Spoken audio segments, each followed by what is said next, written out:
여러분, 오늘은 정말 여러분들이 꼭 들어야 될, 여러분들이 너무너무 관심이 있을 다윗의 간음 사건, 성폭행 사건, 다윗과 밧세바 이야기를 다루고자 합니다.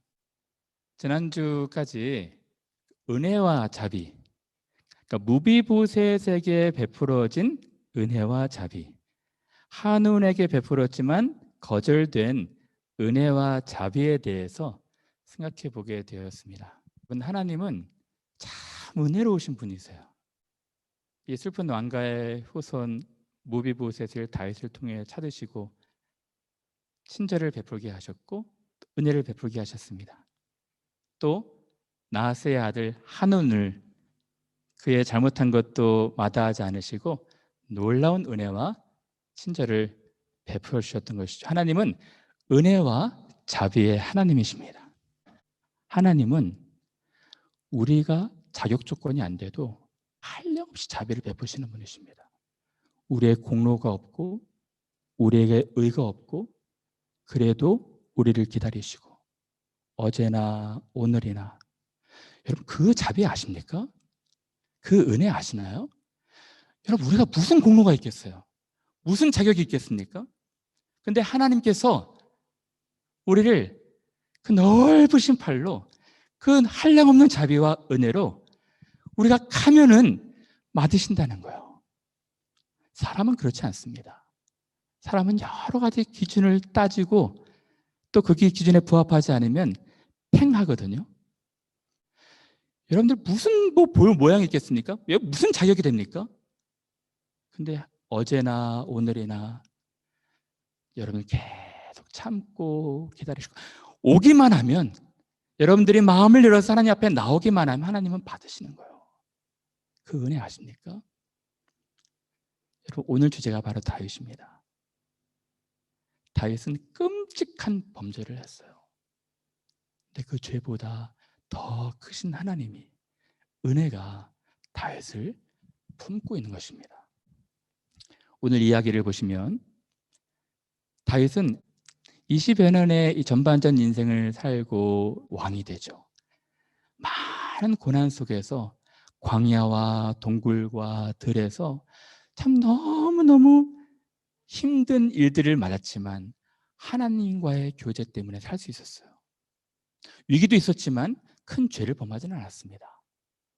그런데요, 이 놀라운 다윗, 우리가 알고 있는 다윗이 맞았냐 할 정도로 다윗이 오늘은 곤두박질을 칩니다. 일반인들도 할 수 없는 끔찍한 죄악을 다윗이 범하는 거예요. 단지 간음이 아니고요, 오늘의 말로 말하면 위기에 의한 권력형 성폭행 범죄를 행합니다. 다윗의 죄가 무엇인지 아십니까? 다윗은 단지 7계명만 범한 것이 아니에요. 6계명, 살인하지 말라, 살인 교사죄, 자기의 알리바이, 자기의 완전 범죄를 감추기 위해서 살인을 교사합니다. 그리고 이웃에 대해서 거짓 증거하지 말라, 온 국민들을 기가 막히게 속이죠. 아주 너그럽고 친절한 왕으로. 10계명, 이웃의 아내를 탐내지 말라, 남의 아내를 탐낸 것입니다. 그것이 다겠습니까? 1계명부터 4계명, 하나님을 망령되게 여겼던 거예요. 이 다윗의 범죄를 말미암아 하나님의 이름이 멸시를 받은 것입니다. 여러분, 다윗이 오랫동안 죄를 범하고 나서도 예배를 지켰겠죠. 예배하면서 자기의 죄를 몰랐어요. 나단이 지적할 때까지는. 안식일을 거룩히 지키지 못했던 것입니다. 여러분, 이런 다윗의 죄를 아십니까? 여러분, 저는 이런 시도와 이런 노력들을 싫어해요. 어떤 것이냐면 성경의 인물들이 너무 좋은 나머지 영웅화시키는 것, 너무 미화하려고 하는 것. 특히 유대인들이 그렇죠. 유대인들은 다윗을 너무 좋아합니다. 그래서 그들의 국기에도 다윗의 별이 있죠. 그래서 다윗을 너무 좋아한 나머지 다윗이 명확하게 범죄한 것까지 미화시켜요. 어쩔 수 없는 상황으로 몰거나 심지어는 밧세바가 유혹한 것이다. 밧세바가 왜 남 보는 앞에서 목욕을 했냐? 그런 얘기 들어보셨죠? 오늘 제가 왜 밧세바가 목욕할 수밖에 없었는지, 100% 다윗의 범죄가 무엇이었는지를 말씀을 좀 드릴게요. 다윗은 끔찍한 사울도 범하지 않았던 죄를 저지르고 있습니다. 성경은 정직하게 얘기합니다. 성경은 사람을 미화시키질 않아요. 다윗이 범한 죄를 감추거나 그렇지 않습니다. 정확하게 그의 죄를 폭로하고 있어요. 왜 그럴까요? 왜 그의 범죄 기록을 정확하게 기록하고 있을까요? 의인은 없나니 하나도 없다는 것입니다. 하나님 앞에 의인은 하나도 없다는 것입니다. 다윗과 우리와 똑같은 사람이라는 것입니다. 오히려 다윗은 사울보다 못한 사람이에요. 사울도 다윗을 죽이기 위해서 잔계략을 꾸미죠. 다윗을 사위 삼는다고 거짓말하고 죽이려고 그러잖아요. 사울은 그래도 공개적으로 하지. 다윗은 은밀하게 자기는 참 괜찮은 사람인 양 하면서 우리아를 교살하지 않습니까? 성경은 우리 인생 모두가 다 환자라고 얘기하고 있어요. 죄가 끔찍한 영향력을 갖고 있다고 말하고 있습니다. 죄 앞에 장사가 누가 있겠어요? 이 죄가 우리 안에 들어오면은 사람은 어쩔 수 없는 거예요. 그런데 그게 끝이 아닙니다. 죄보다 더 크고 놀라우신 하나님의 은혜와 자비를 말해주고 있는 거예요. 제가 오늘 설교 말미에 그 하나님의 은혜에 대해서 말씀을 드릴까 합니다. 원래는 제가 사무엘하 11장을 한 시간에 하려고 했어요. 근데 아무리 줄이더라도 안 될 것 같아서 될 수 있으면 2번 나눠서 이야기를 하고자 합니다. 오늘은 다윗과 밧세바 이야기만 하고자 하는데요. 자, 본문을 들어가 볼까요? 본문에 보시면 그 해가 돌아와 왕들이 출전할 때가 되매, 지난 10장, 지난 해에 어떤 일이 있었죠?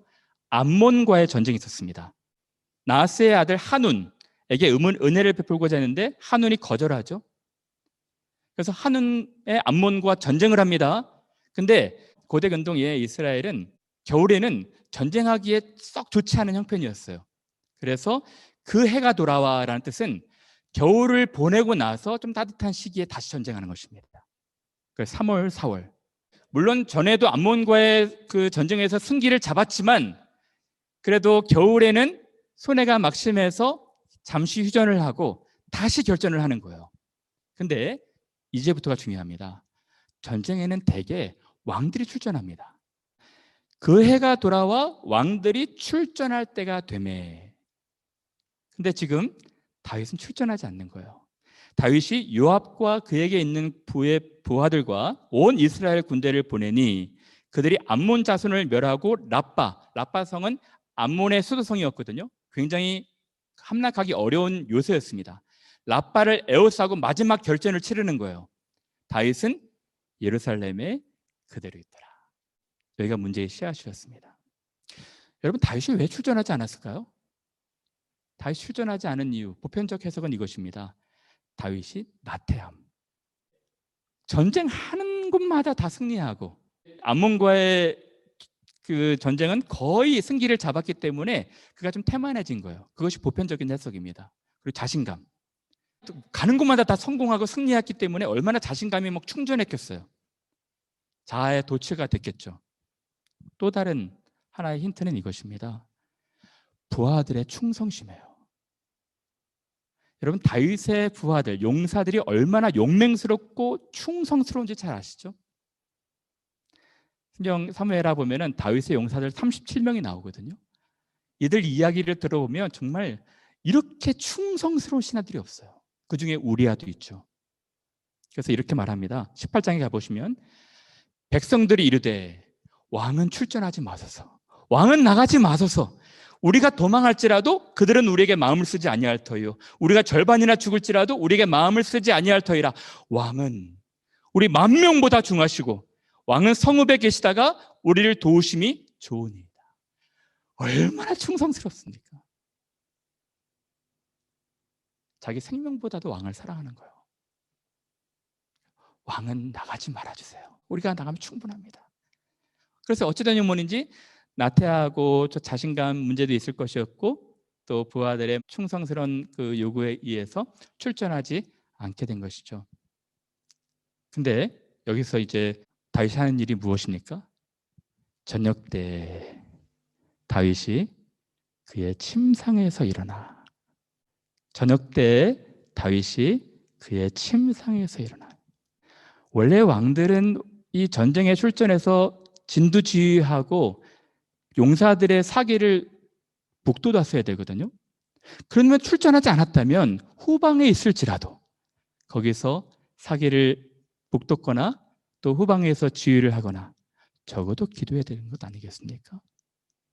근데 지금 낮잠 자는 거예요. 전쟁이 한창일 때 다윗이 낮잠을 자고 있습니다. 여러분, 한 나라의 국가 대표가, 국가 리더가 나라의 위기 상황이 있을 때 잠자고 있으면 국민들이 공분이 일어나는 것 아니겠습니까? 컨트롤 타워가 돼야 될 텐데 지금 다윗이 이런 일들을 하고 있는 것입니다. 영적인 긴장감이 떨어진 것입니다. 영적으로 나태해진 거예요. 굴에서, 들에서, 벌판에서 수배자가 되어서 도망 다닐 때는 늘 하나님 앞에 기도했는데 이제 모든 것이 템페 성대를 이루고 전쟁도 거의 이긴 싸움인 것 같고 모든 것이 평안한 거예요. 성공했다 생각이 들어서 자아도취가 되어서 왕궁 옥상을 거닙니다. 왕궁 옥상에서 거닐다가 그곳에서 보니 한 여인이 목욕을 하는데 심히 아름다워 보이는지라. 이 영적인 긴장감을 놓으니까 뭐가 들어옵니까? 죄가 들어오는 거예요. 여러분, 사단은요 쉬는 시간이 없습니다. 전후 좌우, 측면, 정면, 후면, 때때로는 강공책을 쓰기도 하고 때때로는 회유책을 쓰기도 하거든요. 계속해서 우는 사자처럼 우리 신자들을 넘어뜨리려 하는 것입니다. 다윗은 지금 영적으로 무장 해제가 된 거예요. 자기 자신감 도취되어서 태만해지고 나태해서. 그래서 왕궁을 거닐다가 보니까 한 여인이 발견되었습니다. 그래서 다윗이 행한 것이 무엇입니까? 다윗이 사람을 보내 그 여인을 알아보게 하였더니, 여인에게 관심만 갖는 것이 아닙니다. 구체적으로 행위를 하는 거예요. 사람을 보내서 누구인지 알아보게 했습니다. 여러분들이 이 11장 다윗의 이야기 스토리를 잘 아신다면요, 다윗이 얼마나 나쁜 놈인지 아실 수 있을 것입니다. 그럼 다윗이 어떤 일을 합니까? 제가 잠깐만 요약을 하자면, 이 사람을 보내죠. 그래서 여인을 데려옵니다. 그래서 여인이 부정한 것이 끝난 줄 알고 폭행을 해요. 폭행을 하고 한순간의 관계로 이제 여인을 돌려보냅니다. 그리고 다 끝나버린 것 같았어요. 여인이 임신을 했다고 소식을 알려옵니다. 이제부터 문제가 시작이 되는 거예요. 임신만 아니면 모든 것이 감쪽같이 다 속일 수 있었을 텐데 임신이 문제가 된 것입니다. 그래서 어떤 또 끔찍한 계략을 꾸미게 됩니까? 전쟁터에 있는 우리야, 이 여인의 남편을 이제 호출합니다.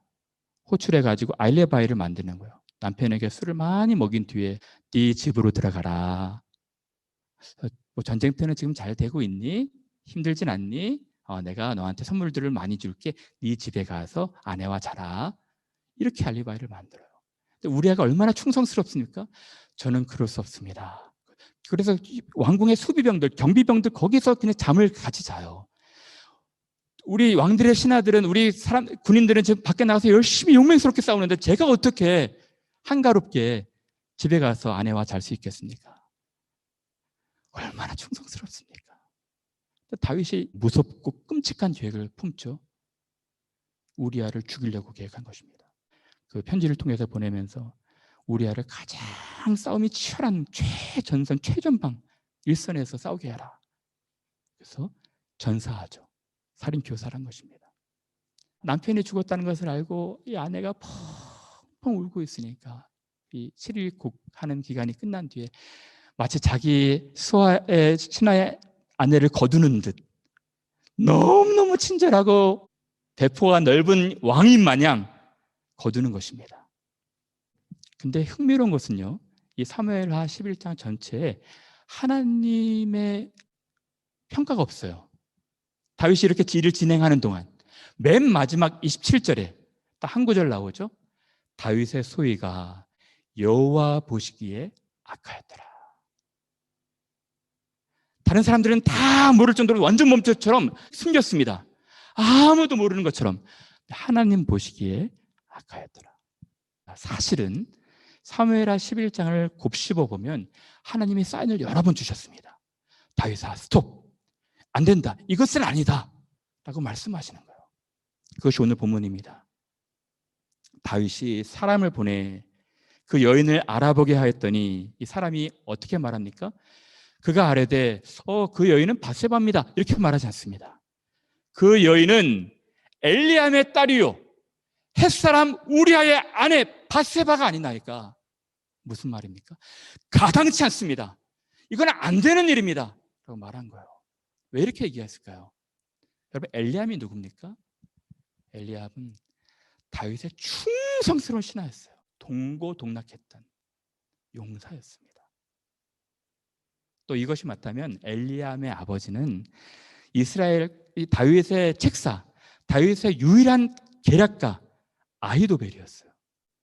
나라를 위해서 헌신한 충성스러운 아히도벨이 할아버지고 엘리암이 아버지인 것입니다. 그것이 아닙니다. 햇사람 우리아의 아내예요. 우리아는 이 용사 37명 중에 들어가 있습니다. 그래서 이 집안 전체가 나라를 위해서 충성스러운 사람들이었어요. 그래서 이 사람 말합니다. 안 됩니다. 혹여나 다윗 왕이요, 이것은 가당치 않은 일입니다. 안 되는 일입니다 라고 암시를 준 거예요. 하나님의 사인이었죠. 하나님 말씀하신 것입니다. 이 여인은 그냥 여인이 아니라 나라를 위해서 지금 싸우고 있는 용사들의 아내다. 다윗이 한 범죄가 무엇입니까? 저녁 때에 다윗이 그의 침상에서 일어나 왕궁 옥상에서 거닐다가 그곳에서 보니 한 여인의 목욕을 하는데 심히 아름다워 보였고 그 여인은 엘리암의 딸이요 햇사람 우리아의 아내라는 것을 알았어요. 근데 어떤 분들이 아까 제가 처음에 말씀드렸던 것처럼 목사님, 다윗도 죄가 있겠지만 그 원인 제공했던 밧세바도 좀 수상한 것 아니겠습니까? 다윗의 일방적인 성폭행이 아니라 합의된 성관계로 봐야 되는 것 아니겠습니까? 밧세바가 왜 그냥 방조하고 가만히 있습니까? 밧세바도 좀 저항해야 되는 것 아니겠습니까? 왜 밧세바는 그냥 남이 보기 좋은 곳에서 목욕을 합니까? 밧세바 그 이름이 이상합니다. 바스쉬바, 바스하는 그녀를 보라. 왜 그때 목욕을 합니까? 이렇게 말씀하시는 분들이 있어요. 여러분, 그것은 정말 모르는 겁니다. 여러분들이 이스라엘의 또 예루살렘의 지형, 고대 근동의 문화를 조금이라도 이해하신다면 그렇게 말씀하지 않으실 거예요. 제가 예루살렘에 가보니까 더 이게 마음이 와닿더라고요. 다윗 산성은 계단식 구조예요. 이게 산 꼭대기 위에 지어진 성이라 다윗이 사는 왕궁이 가장 꼭대기에 있습니다. 그리고 이제 계단식 구조로 산 등성마다 이게 집을 지어가는 거예요. 그래서 다윗궁에서는 밑에가 다 훤히 보여요. 그런 구조에서 첫 번째, 밧세바가 왜 목욕을 했을까? 목욕한 시간, 오늘 보니까 저녁 때에 다윗이 침상에서 일어나 왕궁 옥상에서 거닐다가 본 것 아니겠습니까? 저녁 때 목욕을 한 것입니다. 왜 저녁 때? 여기서 말하는 저녁 때는 오후 3시부터 깜깜해지기 전까지, 그러니까 아마 제가 볼 때는 깜깜해지기 전의 시간이었던 것 같아요. 고대 이스라엘은 수도시설이나 샤워시설이 없는 거예요. 그래서 집 안에서 목욕을 할 수가 없어요. 대개 이 집 밖에서 이 자기 마당에서 목욕을 합니다. 그럼 이 천을 놓고 목욕을 하려면 낮에 아열대 기후라 낮이 얼마나 덥겠습니까? 이 더운 기운이 이 물을 데우는 거예요. 밤에는 추우니까 춥기 전에 목욕을 하는 것입니다. 이게 문화예요. 예전에 우리 조선시대를 보십시오. 조선시대를 보면은 수도시설, 뭐 샤워시설이 있었겠습니까? 대부분 여인들이 어디서 목욕을 했습니까? 냇가에서 목욕을 하는 거예요. 냇가에서 여인들이 목욕을 하면 목욕을 하는 사람이 문제가 아니라 그것을 음탕하게 지켜보는 사람이 도덕적으로 문제가 있는 것 아니겠습니까? 그런 문화예요. 그러므로 이스라엘의 문화도 보면 목욕을 하는 사람이 문제가 있는 것이 아니라 목욕을 몰래 염탐하고 지켜보는 사람이 법에 어긋나는 행동을 하는 것입니다. 근데 지금 다윗은 꼭대기에서 왕궁 옥상에서 모든 곳이 다 내려다 보이는 곳에서 지금 염탐을 하기 시작한 것입니다. 그리고 여러분, 모욕한 이유가 뭔지 아십니까? 왜 모욕을 한 줄 아십니까? 정결법에 따라 모욕을 한 거예요. 무슨 말입니까? 여인들 기간 있죠? 여인들만이 하는 그 기간. 이 레위기 15장에 보면 여인들이 하는 그 기간이 지나면 목욕을 하라고 돼 있어요. 그래서 성경에 이렇게 말하고 있지 않습니까? 다윗이 전령을 보내어 그 여자를 자기에게로 데려오게 하고 그 여자가 그 부정함을 깨끗하게 하였으므로, 이 부정함을 깨끗하게 했다는 것이 여인의 기간이 끝난 뒤에 목욕을 하는 것입니다. 아무런 이상한 것이 아니었어요. 목욕한 것은 시간도 이상한 것도 아니었고, 목욕을 한 것도 정결법에 따라 법을 지킨 것입니다. 그러면 또 이렇게 얘기합니다. 그러면 왜 다윗이 불렀을 때 순종하고 순순히 응하고 방어하지 않았습니까? 그것도 말이 안 돼요, 여러분. 신명기 말씀 보면은 여자가 강간을 당할 때, 성폭행을 당할 때 소리를 치라고 되어 있습니다. 여자들은 약한 어떤 그 당시의 문화였기 때문에 이 성폭행을 당할 경우에 크게 비명을 지르거나 소리를 쳐서 자신의 몸을 보호해야 됐었어요. 근데 밧세바는 지금 소리를 치고 있지 않죠? 왜 그랬을까요? 여자가 소리치지 않는 예외 조항이 있습니다. 그 예외 조항이 무엇입니까? 신변에 위협이 있을 때, 그러니까 아무도 없는 곳에서 강간을 당할 때, 그때 소리를 치르게 되면 혹시 죽일 수 있으니까. 이 신명기 말씀에 이런 말씀이 있죠. 만일 남자가 어떤 약혼한 처녀를 들에서 만나서 강간하였으면, 들입니다. 그 강간한 남자만 죽일 것이요 처녀에게는 아무것도 행하지 말 것은 처녀가 소리 질러도 구원할 자가 없었음이니라. 여러분 생각해 보십시오. 지금 밧세바가 왕이 불러서 갔는데 겁탈을 하는 거예요. 소리 지르고 싶었겠죠. 다윗은 이 명예가 소중한 것 아니겠습니까? 어떤 위협을 가할지도 모르는 상황이었던 것입니다.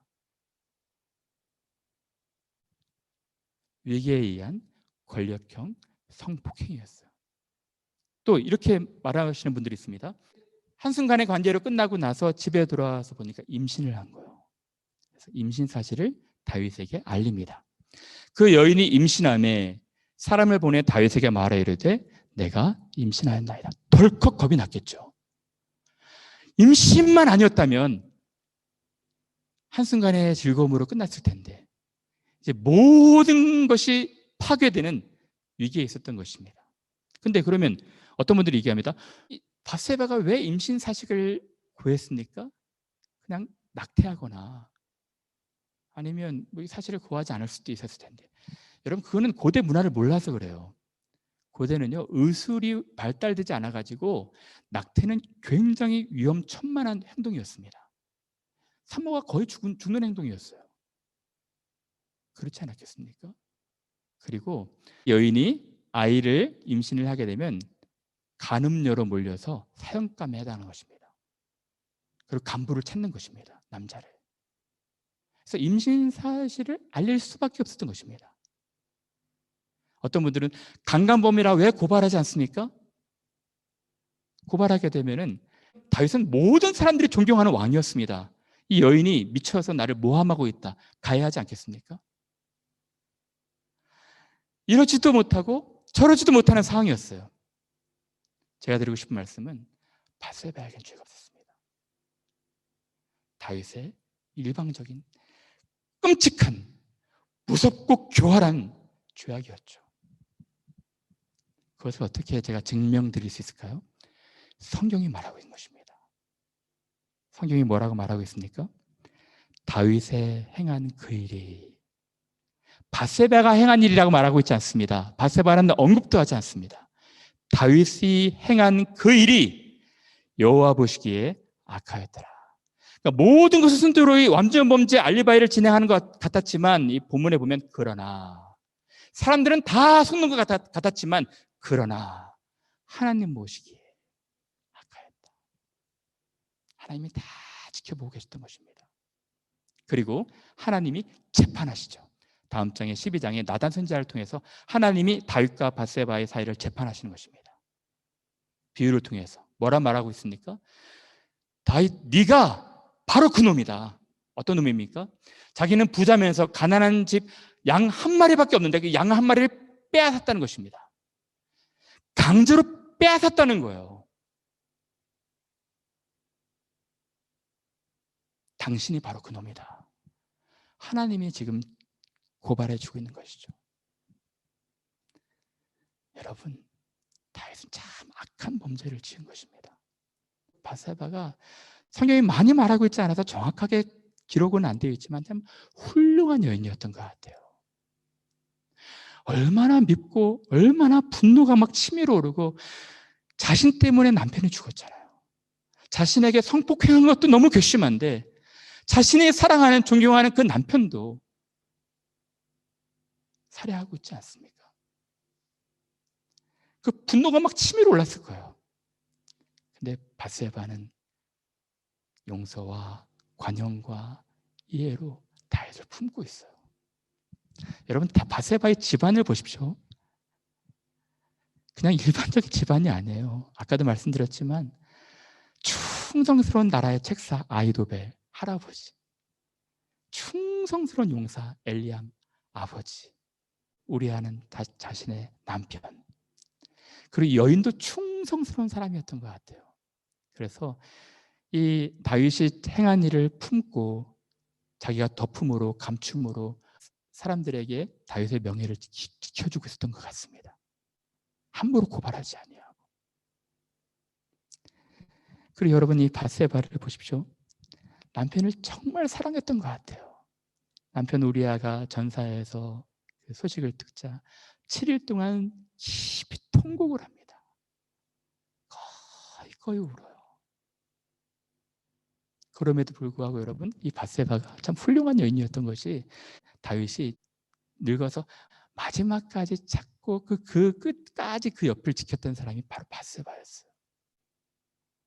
그리고 여러분, 바세바의 아들 솔로몬 참 지혜롭게 키우지 않습니까? 더 놀라운 것은 아도니아가 솔로몬 대신에 반역을 일으켜서 자기가 아버지의 첩을 강간하고 자기가 왕이 되고자 하니까 모두가 다 죽여야 한다고 했는데 바세바가 관용을 베푸고 있어요. 여러분, 이 여인은 불리임을 당할 여인이 아니었습니다. 100% 다윗의 죄악이었어요. 여러분, 그러면 왜 다윗이 이런 죄악을 저질렀을까요? 왜 이렇게 우리가 알고 있는 다윗과 다르게 끔찍한 죄를 범했던 것일까요? 성경을 보면 흥미로운 동일 단어가 반복이 되고 있습니다. 어떤 단어일까요? 보내니, 보내어, 보내라, 보내니. 무슨 말입니까? 다윗은 지금 아둘람 굴에서 동고동락했던 그 사람들과 똑같은 신분이 아니라 온 나라의 왕으로, 최고의 리더로, 모든 사람 위에 군림할 수 있는 왕이라 착각했던 것입니다. 그 권력을 잡으니까 힘이 생기니까 자기 말 한마디로 사람들이 막 왔다 갔다 하니까 권력의 도취가 된 거예요. 부하들과 군대도 보내고 사람도 보내고 전령도 보내고 우리아도 왔다 갔다 할 수 있고. 여러분, 이것이 바세바 신드롬 아니겠습니까? 지금 사회 지도층 인사들이 고위직만 올라가면 이상하게 이 윤리적 성범죄를 한다는 거예요. 여러분, 다윗은요 이런 인물이 아니었습니다. 시간과 돈과 힘이 생기니까 죄가 들어오는 것입니다. 올라가다 보니까 이런 끔찍한 죄악을 범하는 거예요. 하나님은 여전히 다윗을 사랑하셨습니다. 그래서 27절에 다윗의 소위가 여호와 보시기에 악하였더라 말씀하고 계시지만 그 전에 계속해서 스톱 사인, 다윗아 멈춰라, 그만해라, 안 된다, 그만해라, 이것을 5번이나 보내줘요. 처음으로 다윗이 사람을 보낼 때 전령이 이 사람은 안 됩니다, 가당치 않은 일입니다, 엘리암의 딸이요 햇사람 우리아의 아내입니다 라고 하나님께서 스톱하셨죠. 다윗은 넘어갑니다. 넘어가고 나서 여인이 임신 사실을 알려요. 덜컥 겁이 났을 거예요. 그때도 늦지 않았어요. 회개하면 됩니다. 내가 정말 잘못했다고 회개하면 우리아를 살인하진 않았겠죠. 거기서도 넘어갑니다. 그리고 우리아를 불러서 알리바이를 만들었는데 우리아가 너무 충성스럽게 있지 않았습니까? 그때 야, 우리아도 저렇게 하나님 앞에 충성스러운데 나는 대체 뭐 하는 일인가? 그때도 늦지 않았었어요. 하나님 계속해서 지금 사인을 보내주고 계신 것입니다. 사람을 통해서. 그리고 요압이 나중에 우리아가 죽었습니다. 보고했을 때 자신의 죄로 한 인생 충성스러운 나라의 용사가 죽었구나. 슬퍼할 수 있었어요. 멈출 수 있었습니다. 적어도 밧세바만은. 근데 밧세바도 거두는 것이죠. 밧세바가 막 남편을 위해서 애곡할 때, 그때도 남편을 위해서 진심으로 슬퍼할 때 자신도 그 슬픔에 동참할 수 있었습니다. 그러나 끝까지 다윗은 돌이키지 않았어요. 여러분, 죄가 이렇게 무서운 것입니다. 여러분 아십니까? 이 죄의 속성, 죄의 특질에 대해서 아십니까? 한 인생을 이렇게 망치는 거예요. 다윗이 행한 일이 여호와 보시기에 악하였더라. 다윗이 행한 그 일이 여호와 보시기에 악하였더라. 세 가지 적용하고 마칠까 합니다. 첫 번째, 죄의 영향력입니다. 여러분, 죄는 정말 끔찍한 영향력을 가지고 있어요. 삼손이 사자를 이길 만한 힘이 있었지만 자신의 정욕을 제어할 힘이 없었어요. 삼손은 쇠사슬을 끊을 수 있는 힘이 있었지만 자신의 정욕을 끊을 수 있는 힘이 없었습니다. 삼손은 온 그 블레셋 마당을 불태울 수도 있었지만 자신의 이 불타는 정욕도 제어할 수 없었어요. 죄가 굉장히 무서운 것입니다. 다윗은 지금 한순간에 20년 동안 하나님과 친밀한 교제를 나눴던 그 교제를 잃어버리고 있어요. 음욕에서 행위로 가고 행위에서 기만 범죄를 하고 거기에서 사람을 죽입니다. 그리고 더 무서운 것은 아이 낳기 전에 예배를 계속해서 매주마다 드렸겠죠. 그 양심이 굳어지기 시작한 것입니다. 나단이 지적할 때까지는 그 나쁜 놈이 누구냐 눈치채고 있지 못합니다. 여러분, 이것이 무서운 죄악이에요. 살과 무슨 차이가 있어요? 성경은 뭘 말하고 싶어 합니까? 하나님이 세상에 의인이 있는가 보려 하신즉 의인은 없나니 하나도 없더라. 다 치우쳐 한 가지로 무익하게 되고. 여러분, 이 성경은 다윗을 통해서 여러분들을 지적하고 있습니다. 우리가 죄를 가벼이 여겨서는 안 돼요. 성경이 뭘 말하고 있습니까? 악은 그 모양이라도 버려라. 죄를 이길 장사는 없는 것입니다. 그리고 여러분들이 더 높은 자리, 더 힘 있는 자리, 더 시간 있는 자리, 돈 있는 자리로 올라가시면 더 조심하셔야 되는 거예요. 한순간입니다. 긴장을 놓치면, 경계의 태세를 놓치면 한순간인 것입니다. 모든 것이 다 파괴가 되는 거예요. 여러분, 이 죄가 얼마나 무서운지 아셔야 돼요. 두 번째로 우리가 생각할 것이 무엇입니까? 죄의 대가입니다. 어떤 분들은 이렇게 얘기해요. 다윗이 그렇게 위계에 의한 성폭행 범죄를 했다면 하나님이 왜 용서하십니까? 그렇지 않습니다. 하나님은 죄의 대가를 치르게 하세요. 끔찍한 대가를 치릅니다. 여러분, 이 사무엘하 10장까지는 다윗이 상성곡선을 거요. 근데 11장 이 타락하고 범죄한 이후로는 계속 마지막 장까지 어두워집니다. 하나님이 간간히 은혜를 베푸시지만 그것이 무엇인지 아십니까? 11장, 12장 지나면 다윗의 자녀들 간에 강간이 일어나요. 오빠가 자기 여동생, 배달한 여동생을 강간을 합니다. 여러분, 그걸 바라보는 아버지의 마음이 어떻겠습니까? 그리고 자녀들끼리 서로 살인을 해요. 형제들끼리 서로 살인을 하는 거예요. 끔찍한 죄의 대가를 치르고 있는 것입니다.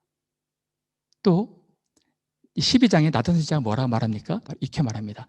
당신이 그 여자를 빼앗은 것처럼 당신의 여자들도 빼앗길 것입니다. 당신은 은밀하게 사람 몰래 이 일들을 했지만 당신의 아내를 빼앗는 그 사람들은 백주대낮에 모든 사람들이 보는 앞에서 공개적으로 이 일을 행할 것입니다. 그리고 더 슬픈 사실이 뭔지 아십니까? 자신의 아내를 범한 그 사람이 제가 그렇게 사랑했던 아들이었어요. 아들 압살롬. 더 슬픈 사실은 다윗은 얼마나 충성스러운 신하들이 있었어요. 그 충성스러운 신하들이 배신을 합니다. 다 다윗을 떠나는 거예요. 아이도벨도 떠납니다. 여러분, 정말 다윗은 이 한순간의 범죄로 너무너무 끔찍한 대가를 치르고 있는 거예요. 간곡하게 여러분들한테 호소합니다. 죄는 그 모양이라도 버려야 돼요. 죄가 우리 가운데 살며시 들어오면 자리를 잡고 계속해서 커져가고 싶어 하는 것입니다. 그래서 예수님께서 내 눈이 너를 실족해 하거든 빼어내버리라. 내 오른손이 너를 실족해 하거든 찍어내버려라. 이것을 다 잃고 하늘나라를 하는 것이 더 나을 것이다. 음욕을 품는 자마다, 마음의 여자를 흘겨보는 자마다 이미 간음한 자니 그것이 행위로 옮겨진다는 것입니다. 끊으라는 거예요. 여러분, 제발 죄를 가벼이 여기지 마십시오. 그런데 여러분, 여기 복음이 있습니다. 우리가 똑같은 죄인임에도 불구하고 이 죄보다 하나님의 은혜가 더 크고 더 무궁하고 더 자비로운 거예요. 하나님의 은혜가 무엇입니까? 다윗 이야기를 할 때 많은 분들이 이런 질문을 해요. 목사님, 다윗이 범한 죄인데 왜 아이를 죽였습니까?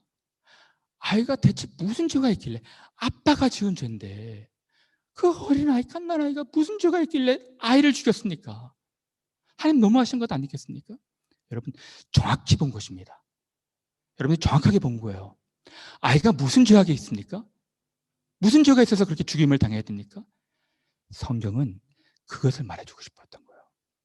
무슨 말입니까? 한 인생에 국한된 것이 아니라 전체 그림을 그리고 싶어 했던 것입니다. 죄의 대가로, 죄의 값으로 아이가 죽고 또 다른 아이가 태어나는 거예요. 이 또 다른 아이, 태어나는 그 아이의 이름이 무엇입니까? 여디디야. 하나님께서 여디디야라 부르라 하셨어요. 솔로몬. 여디디야 뜻이 뭡니까? 하나님께서, 여호와께서 가장 사랑하시는 자예요. 솔로몬, 샬롬의 왕, 평강의 왕 아니겠습니까? 무슨 말입니까? 예수께서 아무 죄가 없으신데, 아무런 죄가 없으신데 우리들을 죄를 짊어지고 아버지를 품고 아이가 죽었던 것처럼 예수께서 우리의 죄를 품고 죽으시고 부활하셨다는 거예요. 그걸 우리에게 보여주고 싶었던 것입니다. 여디디야. 하나님께서 예수님에게 이는 나의 가장 사랑하고 기뻐하는 자다라고 말씀하신 것이죠. 여디디야라고 말씀하신 것입니다. 우리는 다윗보다도 못한 죄인들이에요. 여러분, 무슨 공로가 있겠습니까? 하나님이 받으실 만한 자격이 됩니까? 우리는 다윗을 손가락질하지만 나머지 네 손가락은 우리를 향해 있는 것입니다. 근데 여러분, 하나님의 은혜는 너무나도 자비롭습니다. 요한복음 8장을 보십시오. 간음한 여인이 잡혀왔어요. 많은 사람들이 돌로 치렸습니다. 그때 예수께서 땅바닥에 뭐라 끄적끄적 적으셨어요. 무엇을 적으셨는지 아무도 모릅니다. 근데 어떤 성경학자는 이렇게 얘기를 해요. 아마도 그 돌들 들고 있는 사람들의 이름과 그들의 죄를 적고 계셨을 것이다. 그래서 돌 들고 있는 사람이 정확하게 심장폐부를 관통해서 보고 있는 그 주님을 보고 돌을 내려놓을 수밖에 없었던 것이죠. 너희 중에 죄 없는 자가 돌로 치라. 그리고 말씀하십니다. 여인에게 너를 정죄하는 자가 어디 있느냐? 아무도 없습니다. 나도 너를 정죄하지 아니하노니 다시는 그런 죄를 범하지 말아라. 이것이 우리들에게 하시는 말씀인 거예요. 여러분, 우리는 죄인입니다. 근데 예수 그리스도의 은혜로 말미암아, 예수 그리스도와의 언약으로 말미암아 우리에게 한량없는 은혜를 베푸시는 거예요. 그리고 말씀하십니다. 이 죄가 너를 너무 힘들게 하지, 너무 아프게 하지, 너를 너무 파괴하지. 그만해라. 스톱해라. 나도 너를 정죄하지 않는다. 다시는 너를 괴롭게 하는 죄를 짓지 마라. 말씀하시는 거예요. 여러분, 이분이 바로 우리 주님이세요. 이것이 우리가 받고 있는 은혜인 것입니다. 오늘 저는 여러분들이 시편 51편의 다윗처럼 고백했으면 좋겠어요. 제가 주의 목전 앞에서 악을 행하고 있습니다. 하나님 앞에 설 수 있는 자가 누가 있겠습니까? 저의 죄를 용서하시고 구원의 즐거움을 다시 회복시켜 주시옵소서. 정결한 마음 제게 주시옵소서. 주의 성령 제게서 떠나지 말게 하시고, 제 안에 있는 죄 미워하게 하시고, 제 안에 다른 사람들을 미워하는 마음, 용서하지 않는 마음, 다른 사람들에 대해서 불편하게 생각하는 마음들, 험담하는 것, 거짓 증거하는 것, 또 다른 사람의 것을 탐내는 마음들, 하나님이는 망령되이 일컫는 것들, 안식일을 기억하여 거룩히 지키지 않는, 주일 예배를 소중히 여기지 않는 이런 마음들, 주님 용서해 주십시오. 젊은 청년들, 혹 정욕의 죄에 빠져 있다면, 어쩔 수 없는 그 습관에 지금 반복되고 있다면 정직하게 고백하십시오.